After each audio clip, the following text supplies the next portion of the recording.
Ус бол чандан эрдэнэ гэдэг алтыг бол уухгүй, усыг бол ууж амьд явна. Гэтэл өнөөдөр Монгол Улсын засгийн газар урт нэртэй хуулийг хэрэгжүүлэхгүй байх шийдвэрийг гаргаад зогсохгүй усны салбар зөвлөлүүдийг татан буулгах болж байна. Гол мөрний салбар зөвлөлийг одоогоос 6 жилийн өмнөөс байгуулж үйл ажиллагааг нь жигдрүүлээд байгаа бол гол усны салбар зөвлөлүүд татан буулгах шийдвэрийг засгийн газар гаргах гэж байна. Энэ нь төсвийн хэмнэлтийг хийж 1.2 тэрбум төгрөгийн цалингийн санд төсөвт үлдээж байгаа гэж хэлээд байгаа юм а.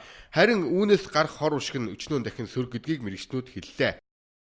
Монгол Улсын засгийн газраас улсын их хурлд 2016 оны төсвийн хуулийн төслийг өргөн барьсан байна.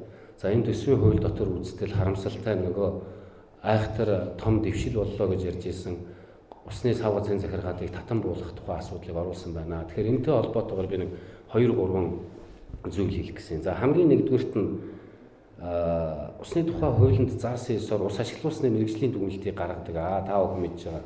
Хоногт 100 м3-ээс илүү байх юм бол яам, 50-аас 100 м3 байх юм бол сав газрын захиргаа, 50-аас доош байх юм бол тухайн орон нутгийн байгаль орчны албанд гаргахаар ингэж заасан байж байгаа. Гэтэл төсвийн тухай хуулинд усны сав газрын захиргаатын нийт 203 хүн байгаа юм байна. 26 сав газарт. Тэрний 159-ийг нь хасаад тэгээд сая тэрбум 800 сая төгрөгийг хэмнэнэ гэдэг ийм байдлаар оруулж ирсэн байна. Гэтэл нөгөө талдаа энэ усны сав газрын 26 сав газрын захиргаад маань ажилласнаар жилдээ бүрэн бус мэдээгээр 35 тэрбум төгрөгийн ус ашигласны төлбөрийг оруулж байгаа. Ерөнхийлөгчийн хувьд Чиний асуудал дээр шүүмжлэлтэй хандмаар харагдаж байгааг мэрэгчнүүд дурслаа.